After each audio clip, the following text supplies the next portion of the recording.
नमस्कार दोस्तों। बिहार चुनाव नतीजे के 3 दिन बाद पटना से खबर आ रही है कि तेजस्वी यादव अपनी हार की समीक्षा के लिए बैठक कर रहे हैं। और ये बैठक पटना में जो उनका सरकारी आवास है, एक पोलो रोड, वहाँ ये बैठक हो रही है।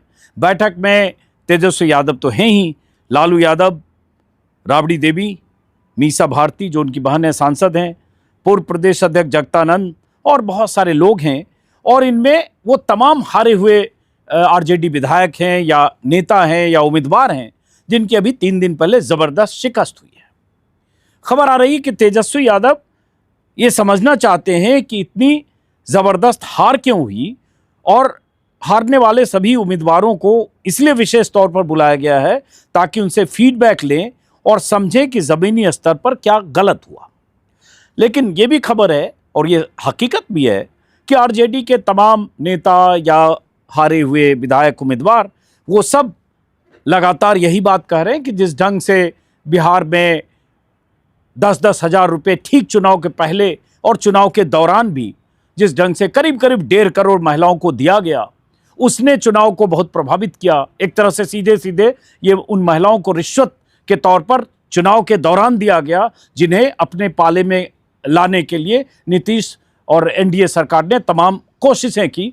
उन कोशिशों का क्लाइमैक्स था जब 10-10 हज़ार रुपये ट्रांसफर उनके खातों में वोटिंग के 3 दिन 4 दिन पहले तक होते रहे। इस बैठक में भी बहुत सारे जो आरजेडी नेता हैं उनकी यही राय है और उसी तरह की खबरें आ रही है। जैसे एक पूर्व विधायक के हवाले से कहा गया कि वोटिंग से पहले करोड़ों महिलाओं के अकाउंट में 10 हज़ार भेजे गए और एक इस तरह से चुनाव को प्रभावित करने की कोशिश की गई, वोट खरीदने की कोशिश हुई और चुनाव आयोग इसमें मौन रहा और एक तरह से सीधे सीधे रिश्वत देकर महिलाओं को अपने पक्ष में लाने के लिए इस तरह के की स्कीम के जरिए एक हथकंडा अपनाया गया। ये खबर आ रही है कि वहाँ ये चर्चा हो रही है।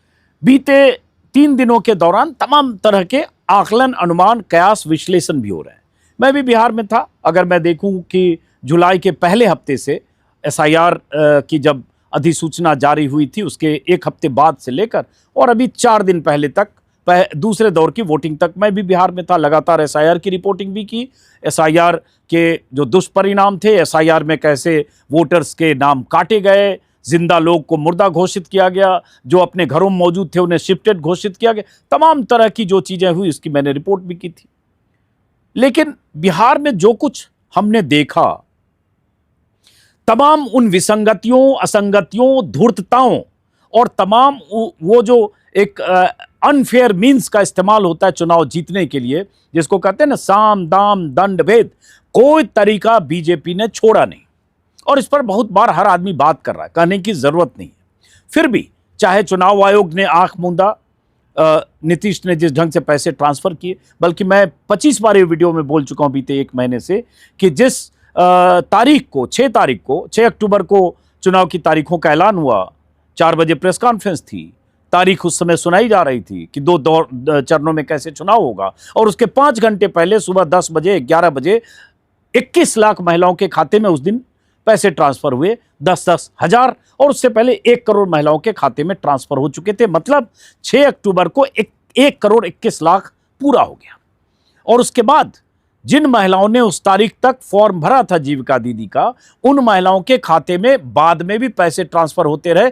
ऐसा आंकड़ा है कि लगभग 1 करोड़ 40 लाख महिलाओं के खाते में पैसे गए। हो सकता है बाद में कुछ बढ़ भी गया होगा, क्योंकि मटिहानी की एक सभा में मैं मौजूद था जहां नीतीश कुमार ने कहा मन से कि 1 करोड़ 40 लाख के अकाउंट में तो चला गया, अभी और होना है। तो ये एक इतनी बड़ी चीज थी चुनाव के दौरान। इस पर बहुत सवाल उठे कि आचार संहिता का उल्लंघन था, कैश ट्रांसफर क्यों किया जा रहा था उस समय, चुनाव की तारीखों के ऐलान के पहले क्या मैच फिक्सिंग थी कि 4 बजे प्रेस कॉन्फ्रेंस होकर तारीखों का ऐलान होना है, उससे 4 घंटे पहले 21 लाख के अकाउंट में पैसे जाने। और ये सब हुआ, ये सर्वविदित तथ्य है। हम लोगों ने इस पर 50 बार बात की है अपने वीडियो में और एविडेंस के तौर पर दिखाया भी कि किस तरह से जीविका दीदी और उन महिलाओं में 10 हज़ार की रकम उनके खाते में जाने का क्या जबरदस्त असर है और किस तरह से उन महिलाओं को कोऑर्डिनेटेड एफर्ट के साथ बूथ पर भी लाया गया। मैं ये वीडियो में ये बात इसलिए कर रहा हूं कि तेजस्वी यादव क्या चिंतन करें और क्या आत्ममंथन करें, यह भी जरूरी है इन सब जो विसंगतियां हैं, ये धूर्तताएं हैं, या जो चुनाव आयोग ने जिस तरह से आंख मूंदा, या बीजेपी और बीजेपी का जो तंत्र है जिस तरह से काम करता है, उन सबको जानने के बाद तो उस पर आगे आते हैं। और मैंने चुनाव में देखा, मैंने अपने मेरे वीडियो में आप देखेंगे कि जैसे मोकामा में जब मैं था किसी बूथ पर, मुझे लगता है उस गांव का नाम था धनक डोब, सॉरी मुझे अगर याद आ, धनक डोब, और वहां बहुत सारी महिलाएं कतार में वहां लगी हुई थी वोट डालने के लिए। उनमें एक जीविका दीदी की जो ग्रुप लीडर थी वो भी थी, और उनसे मैंने पूछा कि क्या इन सबको लेकर आप आई हैं, आपने कोऑर्डिनेट किया है? तो उन्होंने कहा भी कि हाँ। और वो एक तरह से वो जहां जहां 3 बूथ था एक स्कूल में, और तीनों बूथ पर जा रही थी और महिलाओं की कतार को मॉनिटर कर रही थी। उनसे ये भी कहा कि ऐसा लग रहा है जैसे पहरा दे रही हैं आप। और ये मेरे कैमरे में दर्ज है, उस जीविका दीदी ने जो कहा, जो कबूला और जो मैंने देखा। क्या करती हैं मतलब? कुछ करते नहीं, बस ऐसे जीविका में जुड़े हुए हैं। अच्छा, जीविका में जुड़े हैं। तो ये महिलाएं जो हैं जीविका में जुड़ी हैं? हाँ, सब सब महिलाएं जीविका में जुड़ी हैं। सबके खाते में 10-10 हज़ार आ चुका है चुनाव के पहले। सबके खाते में आ चुका है। चेहरे पर खुशी झलक रही है आज़ादी से जीने की। नहीं, जरूर खुशी है। तो वोट दे देला तू सब? अच्छा, ये तो वही है जीविका दीदी जो मिली। सबको लाइन अप करके आप ही ला रही हैं? हाँ।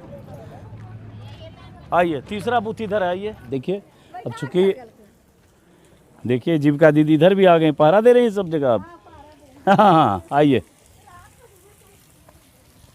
हालांकि ये अगर कहें तो ये भी आचार संहिता के खिलाफ है कि आप सरकारी खजाने से आप चुनाव के दौरान पैसे ट्रांसफर कर रहे हैं, और जीविका दीदी को, उनकी ग्रुप लीडर को कोऑर्डिनेटेड ढंग से जिम्मेदारी दे दी गई कि आप वोटर्स को लाइए, वोटर्स को दिलवाइए, और वो किस पक्ष में वोट दे रही हैं कहने की जरूरत नहीं।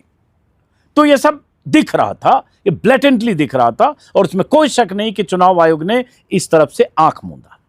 और जैसा कि हम बार बार कहते हैं कि SIR में जो गड़बड़ियां हुई, वोट कटे, नाम जुड़े, अभी भी आंकड़े आ रहे हैं कि 3 लाख नाम बाद में जुड़ गए, 7 करोड़ 42 लाख से 7 करोड़ 45 लाख हो गए SIR की लिस्ट से लेकर और वोटिंग तक, उसको लेकर भी तमाम तरह की बातें आ रही है। नाम जुड़ने काटने को लेकर हजारों लोग लिख चुके हैं। बेईमानियों की बात करें तो उसकी लंबी लिस्ट है। लेकिन मैं आज उस पर भी बात करना चाह रहा हूं जो बहुत जरूरी है। जब ये मैंने 3 दिन पहले नतीजों के बाद जब मैंने एक पोस्ट लिख दिया कि बीजेपी कैसे चुनाव लड़ती है और कैसे चुनाव लड़ती है, में जो मेरा तजुर्बा था, जो मैंने देखा, इन सब के अलावा जो बीजेपी जिस तरह से करती है, लड़ती है, या जिस तरह से मशीनरी उसके साथ होती है, जिस तरह से चुनाव आयोग ने आंख मूंद लिया या आंख मूंद लेता है चुनाव आयोग बीजेपी और बीजेपी शासित राज्यों में, जिस तरह से दूसरे राज्यों में चुनाव आयोग की सख्ती, पैमाने, आचार संहिता कुछ और होता है और बीजेपी शासित राज्यों में, NDA शासित राज्यों में कुछ और होता है, उस पर हम लोग बात कर चुके हैं। तो मैंने लिखा कि इसके अलावा बीजेपी क्या करती है। उसका नतीजा ये हुआ कि मुझे बहुत ट्रोल किया गया, अभी भी किया जा रहा है। बहुत सारे लोग कि बिक गए, ये बीजेपी के एजेंट हो गए, बीजेपी ने खरीद लिया, बीजेपी से पैसे मिल गए, ये तो भाजपा, पता नहीं जो भी। मैं इस वीडियो में उसका जिक्र करना चाहता हूं क्योंकि तेजस्वी यादव जब ये मंथन चिंतन कर रहे हैं, और लगातार करना चाहिए, एक दिन का सबक नहीं है और एक दिन की मीटिंग से कुछ निकलना नहीं है। ये लंबा सिलसिला है जो तेजस्वी यादव को आत्ममंथन, खुद को, उनकी पार्टी के बाकी नेताओं को, उनके हारे हुए उम्मीदवारों के साथ बैठकर और लीडरशिप के को जो भी बड़ा दायरा है उसमें करना चाहिए। वो क्या, उसके कई पहलू हैं। एक पहलू ये कि बीजेपी जैसे लड़ती है, जिसका जिक्र किया, जिससे नाराजगी मेरे प्रति लोगों की हुई और जो मैंने झेला। मैंने क्या लिखा, शायद आपने पढ़ा होगा, नहीं पढ़ा होगा तो बता दें। जैसे मैं बक्सर में था, रिपीट करता हूं, बहुत सारे दर्शक जो नहीं जानते हों, बक्सर में था जब मैं, मेरे ख्याल से 25 अक्टूबर वो तारीख थी, मैं वहाँ वैष्णवी होटल, या ऐसे ही नाम था, शायद वैष्णवी होटल ही था, वहाँ मैं ठहरा हुआ था और रात में डिनर कर रहा था रेस्टोरेंट में, और मेरी टीम के 5 लोग थे और सामने 7-8 लोग बीजेपी के थे जो दूसरे टेबल पे थे, और उन्होंने जो फटका होता बीजेपी का उन्होंने पहना हुआ था, गले में डाला हुआ था। तो 1-2 आदमी मुझे गौर से देख रहे थे, मुझे लग रहा था, मेरी नज़र बार बार मिल रही थी, मुझे भी लग रहा था कौन है, मैं पहचान नहीं रहा था, बट वो बार बार देख रहे थे। तो अचानक वो उठकर आए और ऐसे 5 फीट दूर मैं टेबल पे बैठा था, नमस्कार किया और उसके बाद कहा भाई साहब मैं सतीश गौतम अलीगढ़ का बीजेपी का सांसद। तो मैं भी खड़ा हो गया सम्मान में। मैंने कहा हाँ बताइए कैसे हो आप, यहाँ कैसे? तो उन्होंने बताया कि मैं तो बक्सर में हूँ लगातार 1 महीने से, ऐसा कुछ बताया, और बक्सर इस बार हम जीतेंगे। मैंने कहा अच्छा बक्सर का जिम्मा आपने ले रखा है? बोला हाँ बक्सर मेरी भी जिम्मेदारी है, मेरे साथ और लोग हैं और हम लगातार कैंप कर रहे हैं। और फिर संक्षिप्त 3-4 मिनट खड़े होकर बातचीत हुई जिसमें उन्होंने अपना बताया कि हम कैसे जीतेंगे, क्यों जीतेंगे। आनंद मिश्रा वहाँ से एक फॉर्मर IPS अफसर बीजेपी के टिकट पर चुनाव लड़ रहे थे, जो पहले निर्दलीय लोकसभा का चुनाव हारे थे 40-45 हज़ार वोट पाकर, बाद में जनसुराज होते हुए बीजेपी में आए। खैर तो बात की, उसके बाद अपनी सीट पर बैठ गए, मैं अपनी सीट पर बैठ गया। लेकिन जो मेरी टीम के में लोग थे, एक स्थानीय पत्रकार भी थे, उनसे भी कहता रहा कि देखो बीजेपी का एक MP अलीगढ़ से आकर बक्सर में बैठा हुआ है 15-20 दिन 1 महीना जो भी है, और इस तरह से वो गुना भाग कर रहा है वोटों का। वहाँ से मैं आगे बढ़ा। जब अगले दिन आरा लौट रहा था तो आरा से थोड़ा पहले सड़क के किनारे जो छोटी छोटी दुकानें होती हैं, दुकान ठेले खोमचे जो भी होते, वहाँ दिखा कि 2 गाड़ी आगे रुकी और 10-15 लोग उन दुकान वालों से बात करते हुए चल रहे हैं। मेरी गाड़ी थोड़ी तेज रफ्तार से थी, बट चूंकि मैं अलर्ट रहता हूँ, दोनों तरफ देखता रहता हूँ कहाँ क्या हो रहा है, तो मैंने देखा ये स्वतंत्र देव सिंह है जो यूपी बीजेपी के अध्यक्ष रहे और यूपी में कैबिनेट मिनिस्टर सीनियर लीडर हैं यूपी के। लेकिन लगा कि स्वतंत्र देव सिंह यहाँ सड़क के किनारे ऐसे खोमचे वाले या छोटे मोटे दुकानदार वाले से पर्चा बांटते चल रहे, बात करें क्या करें। गाड़ी मेरी 400 मीटर आगे जा चुकी थी, तब तक स्पीड में थी। तो मैंने गाड़ी रोकी, कहा चलो बैक करो, जा देखते हैं। और एक लगा कि मैं बात करूं वीडियो पे जो भी है, बैक किया, रुका, दूर से देख लिया स्वतंत्र देव सिंह है, पहचान लिया। फिर लगा छोड़ो अभी क्या बात करना, वो पता नहीं क्या काम कर रहे हैं या उनका इंटेंशन है बात करेंगे नहीं करेंगे। मैं फिर गाड़ी से आगे लौट गया, आगे चला गया जहाँ भी जाना था।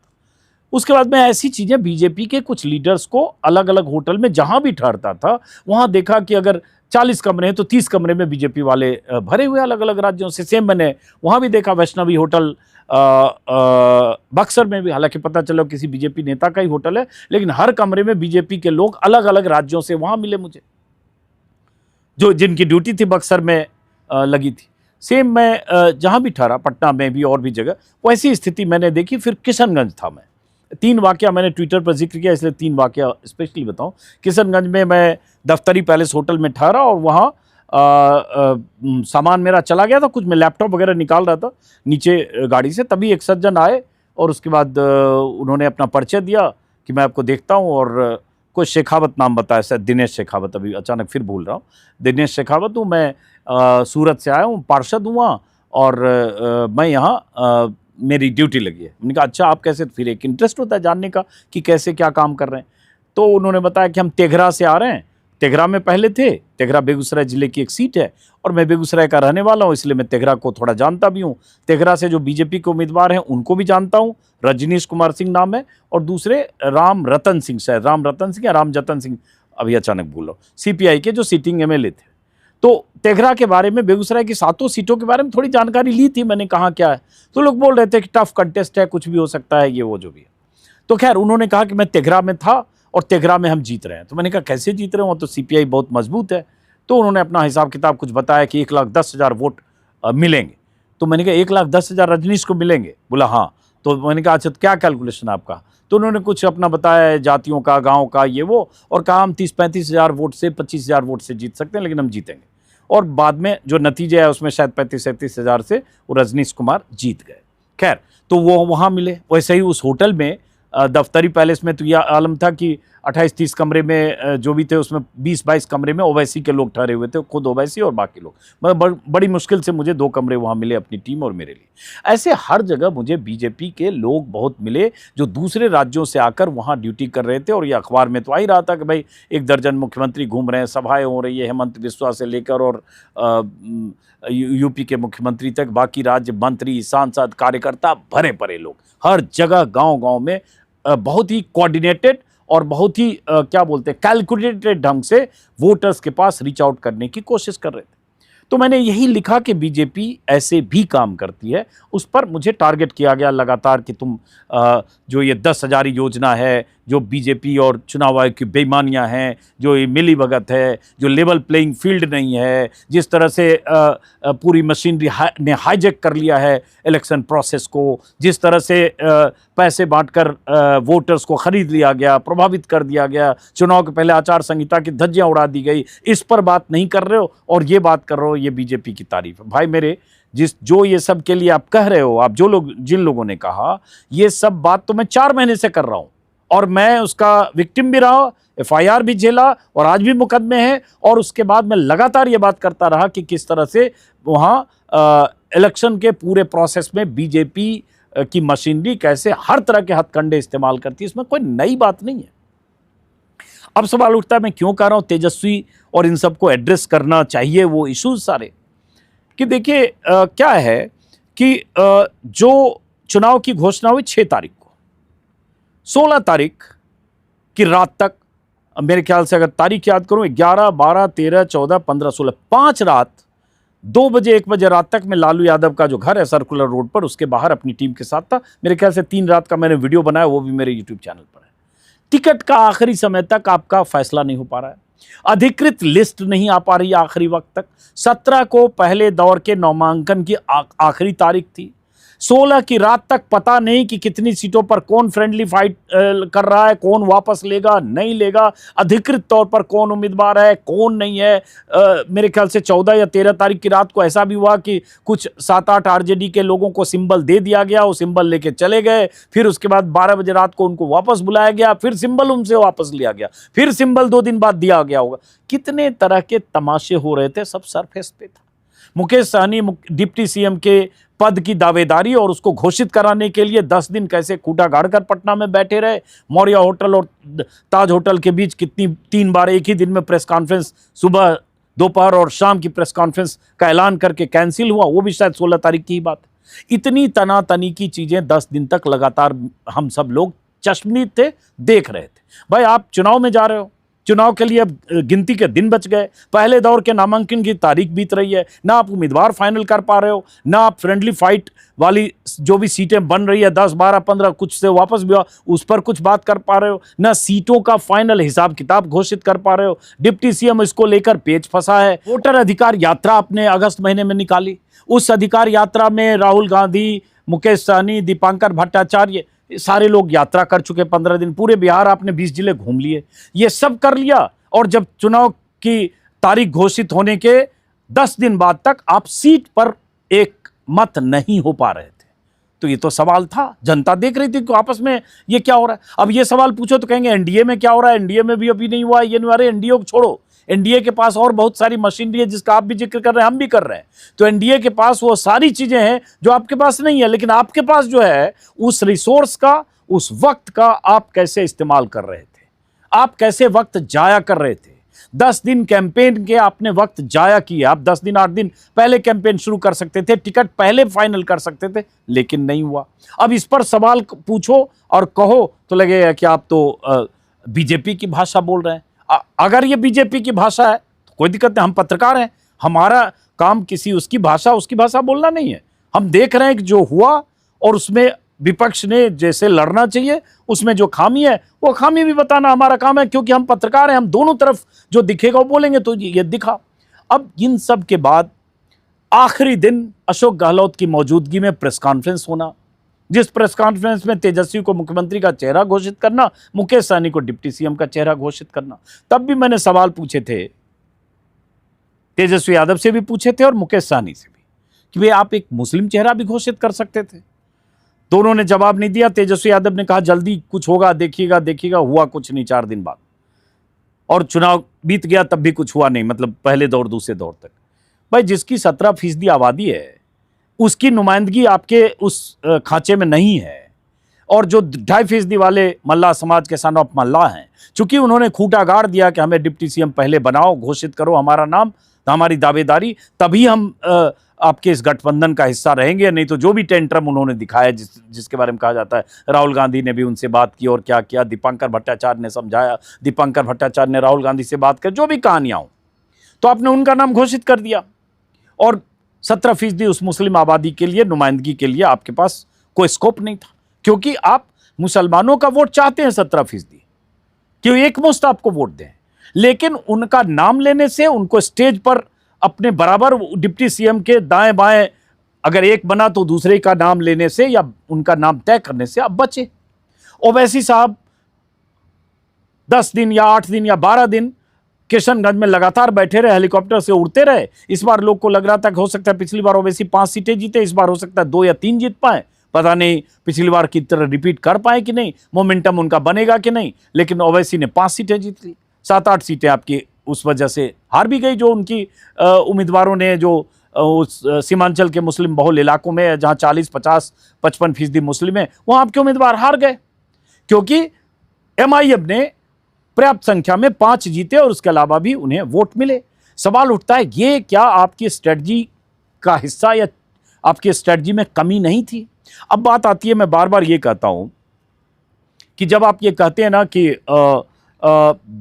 विपक्ष के सामने लेवल प्लेइंग फील्ड नहीं है, चुनाव आयोग की बेईमानियां हैं, SIR में गड़बड़ियां हैं, फर्जी वोटर है, वोट चोरी है, ट्रेनों से भरकर लाए गए वोटर हैं, वोट एडिशन और डिलीशन में बीजेपी के पक्ष में चुनाव आयोग की साजिशें हैं, SIR के पीछे एक किस्म की का रोड मैप है बीजेपी की जीत सुनिश्चित करने के लिए, NDA की। ये सब आप कहते हैं, ये सब जानते हैं। आप कहते हैं बीजेपी के पास अकूत पैसा है खर्च करने के लिए, सही बात है। 1 दर्जन से ज्यादा राज्यों में उनकी सरकारें हैं, पैसा दौलत की कमी नहीं है, तो पैसा वो खर्च भी करते हैं। 40 लाख की सीमा है MLA के चुनाव लड़ने के लिए, अब घोषित तौर पर 40 लाख है। अब जब देखेंगे, जब वो अपना खर्चा दाखिल करेंगे तो पता चला किसी ने 12 लाख खर्च किए, किसी ने 10 लाख किए, वो हो सकता है आ भी गया हो। लेकिन ये पता है कि 40 लाख की सीमा जहां होती है, विधानसभा में 4 करोड़, 5 करोड़, 10 करोड़, 20 करोड़ खर्च करने वाले लोग हैं, उससे ज्यादा भी करते होंगे। तो ये सब मान लो उनके पास है, आप कहते हो, विपक्ष कहता है, तो फिर आपके पास क्या उपाय है? या तो आप यही कहते रहो कि उनके पास सब कुछ है, उनके पास ये है, वो है, हथियार है, हथकंडे हैं, चुनाव आयोग है, पैसा है, मोदी है, शाह है, ED है, CBI है, मशीनरी है, बेईमानियां है, धूर्तता है, मक्कारी है, सब है, तो इसलिए हम हार गए, क्योंकि लेवल प्लेइंग फील्ड नहीं है। तो सवाल उठता है, ये सारी चीजें विपक्ष के पास तो ऐसे भी आने से रही, ये तो बीजेपी और NDA के पास ही है, तो फिर आप क्या करेंगे? वो कहते हैं ना, दीवार फिल्म का एक डायलॉग है, जब अमिताभ बच्चन शशि कपूर को कहता है कि मेरे पास बंगला है, गाड़ी है, बैंक बैलेंस है, तुम्हारे पास क्या है? तो शशि कपूर कहते हैं, मेरे पास मां है। तो अगर सब कुछ NDA के पास है, धूर्तता है, मक्कारी है, चुनाव आयोग है, ED है, CBI है, इनकम टैक्स है, पैसा है, SIR है, अकूत दौलत है, सारी मशीनरी है, सब कुछ है, मान लिया, तो आपके पास क्या है? हौसला, लड़ने का मादा, विल पावर, डू और डाई की तरह लड़ना, सही तरह से टिकट बांटना, वक्त का सही इस्तेमाल करना, वक्त की बर्बादी, ये जो 10 दिन की आपसी धींगा मुश्ती खींचतान में किए बगैर चुनाव में जल्दी उतरना, वोटर तक रीच आउट करना। बिहार में अगर 243 सीटें हैं तो उन सीटों पर मुस्तैदी के साथ ज्यादा से ज्यादा जगहों पर ज्यादा से ज्यादा लोगों को तैनात करना। अगर बीजेपी सांसदों को जिम्मा दे सकती है, एक एक विधानसभा सीट की जिम्मेदारी दे सकती है, बिहार के बाहर से, दुनिया भर से लाए हुए बीजेपी के कार्यकर्ता और नेताओं को, मंत्रियों को बिठा सकती है अलग अलग सीटों की जिम्मेदारी देकर, तो ये काम तो आप कर सकते थे। अगर बीजेपी सिर्फ उसी से जीत जाती तो बीजेपी ये क्यों कर रही थी? इसका मतलब बीजेपी कोई भी तरीका नहीं छोड़ना चाहती थी, और कोई भी तरीका उसने नहीं छोड़ा, चाहे हथकंडे आजमाए हों, चाहे इस तरह से आरा में सड़क की धूल फांक रहे हो स्वतंत्र देव सिंह, या होटल में 1 महीना बक्सर में बैठ कर जो भी कर रहे हो अलीगढ़ के सांसद, या जैसा कि मैंने कहा किशनगंज में। आपने उस लड़ाई में क्या उस तरह से पूरी ताकत झोंकी? मुझे 2-3 दिन में बहुत लोग फोन कर रहे हैं कि बहुत लोग कह रहे हैं कि आपने सही लिखा, ये आईना दिखाना चाहिए। बहुत लोग कह रहे हैं कि नहीं, जो ट्विटर पर लिख रहे हैं कि नहीं, ये तो विपक्ष के पास अगर प्लेइंग फील्ड नहीं था, लेवल प्लेइंग फील्ड नहीं था, तो क्या करे विपक्ष, सारी बेईमानियां, धूर्तताएं, मक्कारी तो उधर हो गई उससे।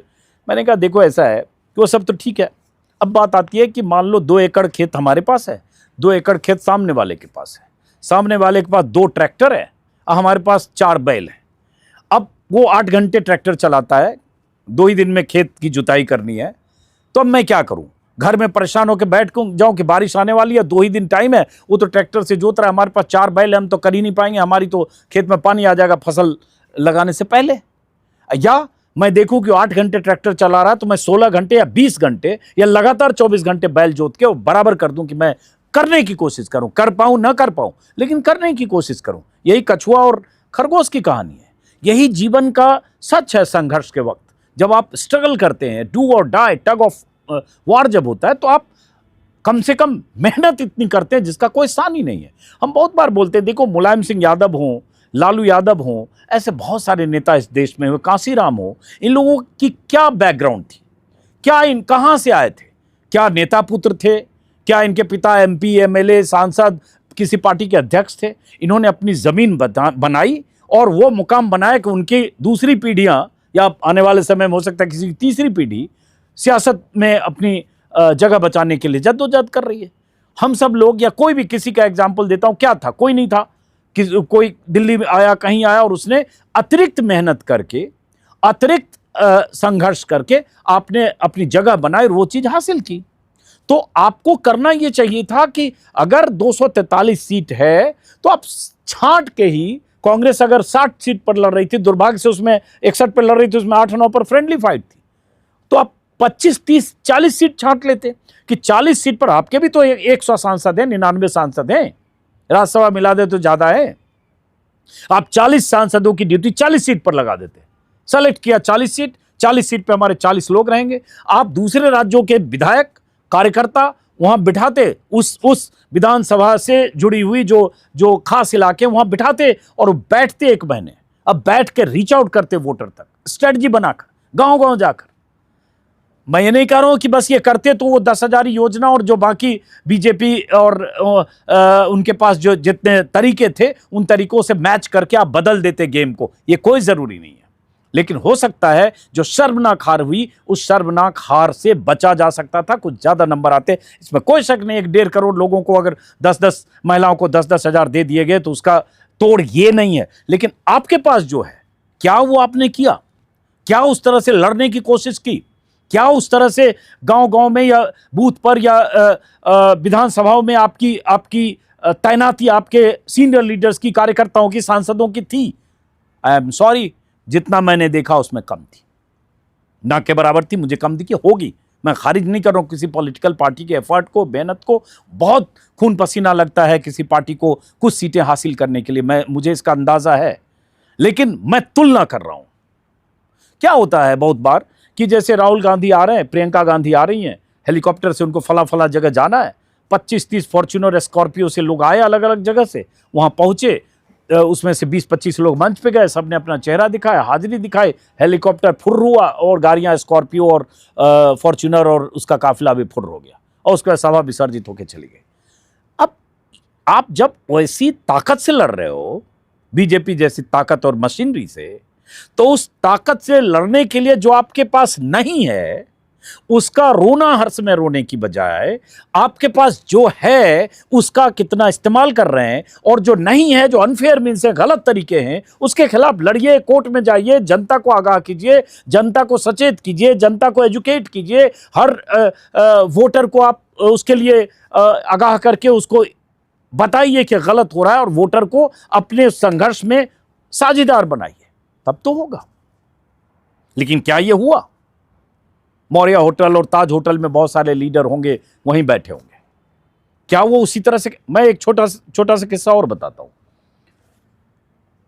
ये मैंने अपने वीडियो में शायद 6-7 दिन पहले कहा भी था, सेकंड डे की पोलिंग के पहले बोला या पोलिंग डे बोला। पूर्णिया में मुझे पता चला कि अमित शाह, पूर्णिया के 7 सीटों पर महागठबंधन का कब्जा था, अगर मुझे ठीक से याद है। पूर्णिया के सांसद निर्दलीय पप्पू यादव। मुझे पता चला कि पूर्णिया में अमित शाह रोड शो कर रहे हैं, सेकेंड फेज पोलिंग के 3 दिन पहले शायद, और पूर्णिया में उन्होंने रात में नाइट स्टे किया, कैंप कर दिया पूर्णिया में। सोचिए, गृह मंत्री।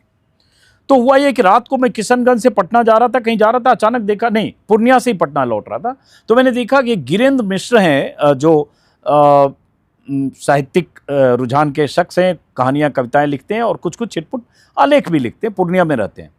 उन्होंने एक फोटो शेयर किया फेसबुक पर अमित शाह के साथ और कुछ लिखा कि गृह मंत्री के साथ आज मुलाकात हुई, ऐसे 1-to-1 ऐसा कुछ लिखा। तो मैं थोड़ा हैरान हुआ, क्योंकि गिरीन्द्र मिश्र से मैं भी बात कर रहा था कि चुनाव के नतीजों के दिन हम आपसे एज एन एक्सपर्ट हम आपसे बात करेंगे और उसके बाद आपकी राय समझेंगे कि क्या हुआ। तो जैसे ही फोटो देखा कि अमित शाह के साथ गिरीन्द्र मिश्र का फोटो, मैंने तुरंत उनको कॉल किया हैरानी के साथ कि अरे अमित शाह के साथ आप कहाँ बैठ गए। तो उन्होंने बताया कि मैंने कुछ सीमांचल की सीटों के लिए कुछ काम किया था किसी के लिए, और मैंने थोड़ी रिसर्च और थोड़ी जानकारी जुटाई थी।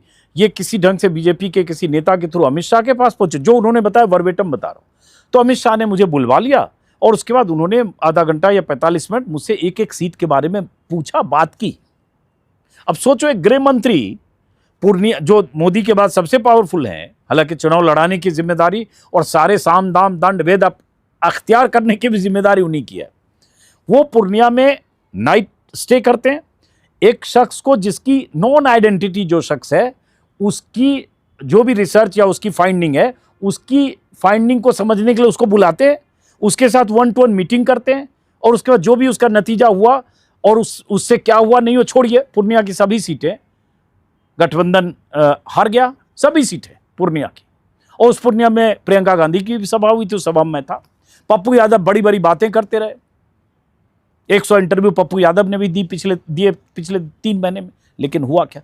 तो मेरा ये मानना है, बार बार रिपीटेशन आपको लग सकता है इस वीडियो में, कि जो आपके पास नहीं है और जो नहीं आने वाला अभी हाल में, तो क्या वही बताते रहें? क्या उसी से आप बार बार कहते रहें कि हम हार गए, क्या करें, हमारे पास ये नहीं, हमारे पास वो नहीं, हमारे पास ये नहीं है? तो काउंटर क्या है?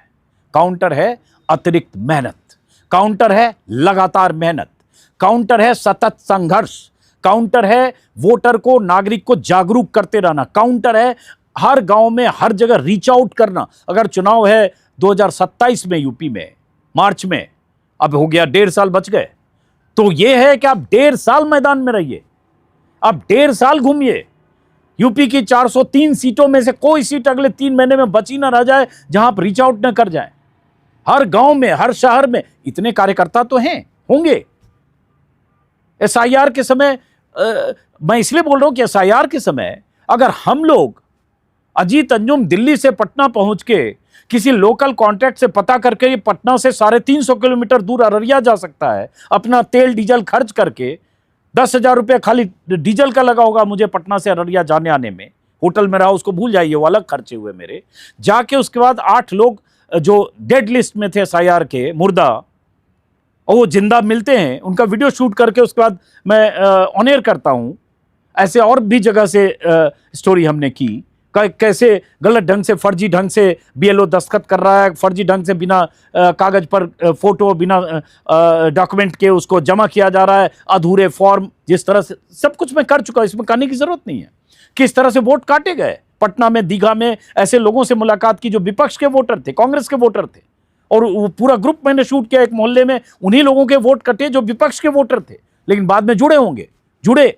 लेकिन ये सब अगर मुझे मिल सकता है या कोई और रिपोर्टर को मिल सकता है, रेड माइक का कोई सौरभ शुक्ला जाकर ऐसे मृतकों को जिंदा खोज सकता है, या और कोई भी किसी को, राजीव रंजन को अगर कोई मिल सकता है, तो भैया आरजेडी के 45 या 50 हजार बीएलए जो बूथ लेवल एजेंट कहते हैं वो थे, कागज पर तो कम से कम है, जो सुप्रीम कोर्ट और चुनाव आयोग में है। तो वो बूथ लेवल एजेंट क्या कर रहे थे? क्यों नहीं बिहार के गांव से या कस्बे से या जिलों से, सब डिवीजन से, ब्लॉक से, क्यों नहीं आपने ऐसे हजारों लोगों के बयान जो होते हैं, टेस्टिमोनियल या उनके वीडियो क्यों नहीं जारी हुए कि ये जिंदा है और ये उनके मुर्दा लिस्ट में है, ये इसी गांव में, इसी घर में रह रहे हैं, ये शिफ्टेड में है? कितने वीडियो आए पॉलिटिकल पार्टी की तरफ से, कितने आए? ठीक है, राहुल गांधी से मिलने के लिए 10 लोग आए, वो सीपीआईएमएल के आरा के जो कईमुद्दीन अंसारी हैं, कुछ योगेंद्र यादव ने सहयोग किया, कुछ लोग यहां आए, लेकिन क्या यही काफी था? कितने लोगों को आपने वीडियो एविडेंस के तौर पर आगाह किया? आपने यात्राएं निकाली, वोटर अधिकार यात्रा निकली, मैं भी उसमें था, बहुत एफर्ट किया, बहुत रिसोर्स लगा और बहुत ताकत लगाई, बहुत मेहनत की, बहुत गर्मी थी, बहुत उमस थी, और उसमें राहुल गांधी ने 20 जिले 1200-1300 किलोमीटर की यात्रा की। सही है, मैं भी विटनेस रहा हूं, बट उसकी क्या कमी थी? ये मैंने पहले भी वीडियो में बार बार बोला था, उस दौरान भी, वोटर अधिकार यात्रा के दौरान भी, कि ये चुनाव का बहुत बड़ा मुद्दा नहीं बन सकता। ये जरूरी मुद्दा है, लेकिन चुनाव का बहुत बड़ा मुद्दा नहीं बन पाएगा, नहीं सकता मतलब नहीं बन पाएगा। और अभी 10 दिन पहले मुझे लगता है पहले दौर की वोटिंग से 1 दिन पहले, 6 तारीख को वोटिंग थी, 5 तारीख को भी मैंने लिखा है, ट्विटर पर लिखा है, सबूत के तौर पर देख लीजिएगा, कि एसआईआर बिहार में चुनावी मुद्दा नहीं है। नीचे किसी ने लिखा कि जरूरी मुद्दा तो है, हाँ, जरूरी मुद्दा है। एक वोटर का भी वोट कटता है तो उसकी आवाज बुलंद करना विपक्ष की जिम्मेदारी है, सबकी जिम्मेदारी है, पत्रकार की भी है। लेकिन उस वोट कटने से वोटर, बिहार का voter at large, public at large आपके पक्ष में सोचेगा, यह जरूरी नहीं है। वोटर के लिए चुनावी मुद्दा होना अलग बात है, पॉलिटिकल पार्टी के लिए इशू उठाना, एक पत्रकार के तौर पर मुझे उसको इशू उठाना, वो अलग बात है। दोनों को मर्ज मत कीजिए। और ये बात मैं बहुत सारे लीडर से, जिनसे इंटरव्यू के लिए ऐसे मिलता था, उनसे बात करता था, उनको भी कह चुका था।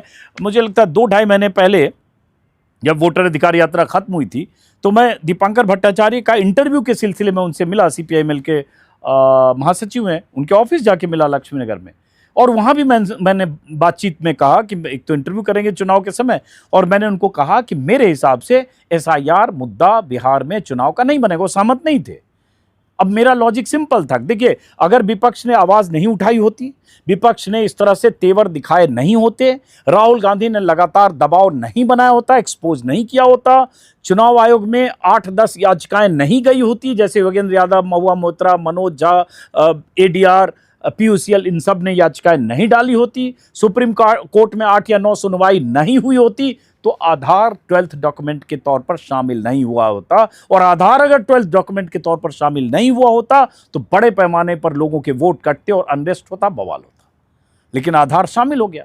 चुनाव आयोग को लगा कि सुप्रीम कोर्ट मॉनिटरिंग कर रहा है, चुनाव आयोग को लगा कि अब ये मुद्दा इतना बड़ा हो गया कि मुझे, अगर हमने ज्यादा गड़बड़ी की, गलत तरीके से बहुत वोट कटे, तो एक बड़ा सवाल होगा। इसलिए वो आधार जुड़ते ही वो मुद्दा डायलूट हुआ, और उसके बाद वोटर के लिए वो मुद्दा नहीं रह गया। जिनके नहीं कटे उनके लिए मुद्दा नहीं रह गया। यही मैंने दीपांकर भट्टाचार्य को बोला कि मान लीजिए, एक एग्जाम्पल देता हूं कि किसी रामलाल पासवान का खगड़िया में रहता है, उसका वोट कट गया, मान लीजिए किसी वजह से, गलती से, जानबूझकर, जो भी कटा, वोटर लिस्ट में नाम कट गया।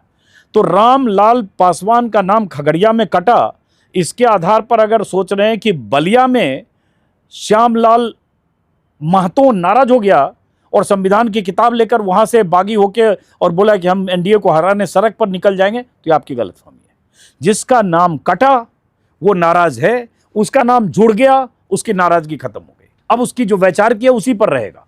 अगर वर्कर नहीं है तो, अगर कार्यकर्ता नहीं है, आपका काडर नहीं है तो, मैं काडर, कार्यकर्ता, समर्पित, पार्टी के प्रति समर्पित किसी समूह की बात नहीं कर रहा हूं, मैं वोटर, जनरल वोटर की बात कर रहा हूं। उनके नाम जुड़ गए, उनका आक्रोश खत्म हो गया, फिर वहीं चले गए जहां थे।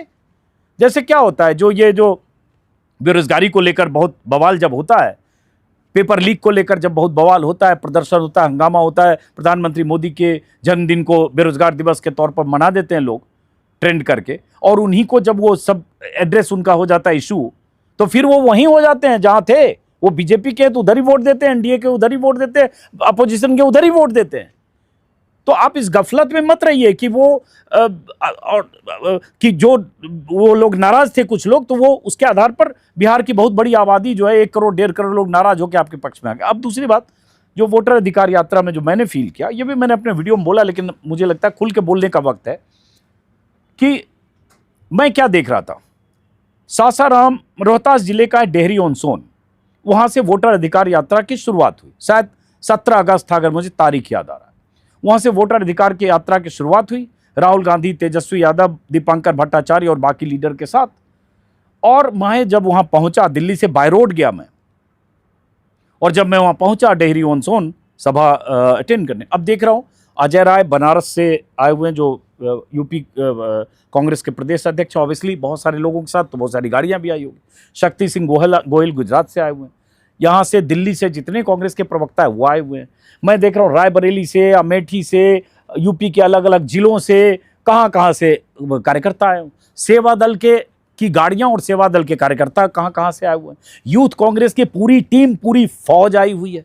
झंडे बैनर के साथ यूथ कांग्रेस के 50 लड़के चल रहे हैं, उन्हीं का अरेंजमेंट है, वही आगे आगे सभाओं में अरेंजमेंट कर रहे हैं। और ऐसी फौज पूरी भरी हुई है, सैकड़ों गाड़ियों के साथ, जो बिहार के वोटर नहीं है, जो भीड़ जुटाने या भीड़ का हिस्सा बनने के लिए या अपनी पार्टी के कार्यक्रम को सफल बनाने के लिए वहां आए हैं, और उस काफिले के साथ लगातार 15 दिन चल रहे हैं। चाहे वो कटिहार गए हों, चाहे पूर्णिया गए हों, चाहे वो दरभंगा गए हों, चाहे मुजफ्फरपुर गए हों, चाहे सीतामढ़ी, जहां भी मैंने लंबा कवरेज किया और हर जगह उन लोगों को देखा। वो काफिला चल रहा है, वो काफिला चुनाव के पहले, मतलब उस यात्रा खत्म, काफिला विसर्जित, सब अपने अपने घर चले जाएंगे, वोट तो देने से रहे। अब वहां जुट कौन रहे थे? ये भी एक अप्रिय तथ्य है कि मैं दरभंगा के पास और भी जगह, मेरी आदत है थोड़ा मैं पूछता हूं, पूरा नाम जानने की कोशिश करता हूं, क्योंकि जातीय संरचना, जातीय आधार, ये बहुत जरूरी है समझना, और यही तथ्य है अंतिम सच जो बहुत मैटर करता है। तो वहां मैं देख रहा हूं कि बहुत जगह कि बड़ी तादाद में या तो मुस्लिम हैं या यादव हैं, कुछ कुछ जगह जो मल्लाह समाज के लोग हैं, साहनी चुके जुड़ चुके थे, उनके झंडे बैनर। और वो मैं नाम जब पूछता था तो सचिन यादव, सुनील यादव, राजवीर यादव, इंद्रजीत राय, फलना यादव, मैं समझ गया कि ये सारे एक बिरादरी के, बाकी फिर मुस्लिम, नाम से पता चलता है। तो मैं कई जगह रुक के ऑफ द रिकॉर्ड गाड़ियों से पूछता था कि भाई ये जो 20 लोग आप यहाँ खड़े हो कोने पे झंडे लेके, क्योंकि इस रास्ते से गुजरने वाले चाय दुकान के पास, तो इसमें और दूसरे समाज के लोग नहीं हैं। तो पीछे से एक पकड़ के किसी को लाया, बोला ये देखिए ये जो पासवान जी है, तो एक कोई होगा। तो मतलब ये रेशियो, दूसरी जातियों के जुड़ने का रेशियो बहुत कम था, ये मैंने देखा। कटिहार में, मेरे वीडियो में है, आप देखिए, राहुल गांधी वहां कटिहार में है जहां वो एक बड़े से पंडाल में ब्रेक किया था, मॉर्निंग लंच, मतलब दोपहर का समय था। अब वहां जितने लोग से बाहर बात कर रहा हूं, वो एक समुदाय के लोग हैं बाहर। ये ठीक है, एक समुदाय का बड़ा समर्थन है, एक जाति विशेष का बड़ा समर्थन है, लेकिन अन्य जातियां जब तक आपसे जुड़ेगी नहीं, अन्य जातियों का समर्थन मिलेगा नहीं, अन्य जातियों को अपने पाले में लाने के लिए आप रणनीतिक तौर पर बदलेंगे नहीं, या बदलाव करेंगे नहीं, या सोचेंगे नहीं, या चिंतन करेंगे नहीं, या क्यों नहीं जुड़ रही है अन्य जातियां, ईबीसी और ओबीसी की दूसरी जातियां, ये जब तक इसके लिए आप विचार मंथन करके उसको जोड़ने के सारे प्रयास करेंगे नहीं, तब तक तो ये जो अम्ब्रेला है वो तो अधूरा होगा ना। इसको एहसास कौन करेगा? अब देखिए, जैसे टिकट बांटे आरजेडी ने, अब मैं टिकट में देख रहा हूं, जो इस बार का टिकट की लिस्ट मैंने देखी थी, इस पर पहले भी मैंने एक बार बात की कि इसमें 58 पिछली बार आरजेडी ने मुस्लिम को, माफ करिए, यादव को टिकट दिए थे, इस बार 51 है। ठीक है, अब इसमें देखिए ईबीसी को, ये दैनिक भास्कर के हवाले से बता रहा हूं, ईबीसी को पिछली बार, एक्सट्रीमली बैकवर्ड को पिछली बार 26 टिकट दिए थे, भास्कर का के ग्राफिक्स के हवाले से इस बार 11, मतलब ईबीसी में 15 सीटें कम की, यादव में पिछली बार से 7 कम की। बट सवाल ये उठता है, और मुस्लिम 19 है, सवाल उठता है कि 243 सीट में से आरजेडी मान लो 143 पर लड़ रही थी, अब 143 में से 51 सीट आप यादव समाज को देते हो, मतलब देखो 1/3 से ज्यादा। दूसरे लोग क्या कम हैं इसमें? क्या इस पर चिंतन करने की जरूरत है? अखिलेश यादव, अगर इसकी सबसे बड़ी मिसाल, एग्जाम्पल यूपी है।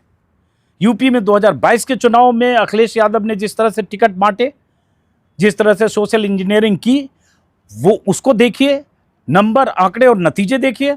और 2024 में अखिलेश यादव ने जिस तरह से पीडीए बनाकर, जिस तरह से अपने परिवार के 5 यादव को छोड़कर बाकी किसी को टिकट नहीं दिया, और हर समाज के लोगों को जिस तरह से टिकट दिया, पासवान से लेकर कुशवाहा, तमाम जातियां, और उसका जो असर हुआ कि यूपी में किसी ने सोचा नहीं था कि 43 सीटें इंडिया गठबंधन जीत जाएगा। इंडिया गठबंधन क्या कहे, अखिलेश यादव और कांग्रेस, और बीजेपी 40 से नीचे आ जाएगी, जो बीजेपी 2014 में 70 पार थी, जिस बीजेपी ने सोचा नहीं होगा कि वो 40 से नीचे अटक जाएगी। और उसी पीडीए अखिलेश यादव की रणनीतिक विसात जिस ढंग से अखिलेश यादव ने बिछाई, उसका असर हुआ कि प्रधानमंत्री मोदी की पार्टी 240 पर आकर टिक गई, और आज नीतीश कुमार और नायडू की बैसाखियों पर टिकी है।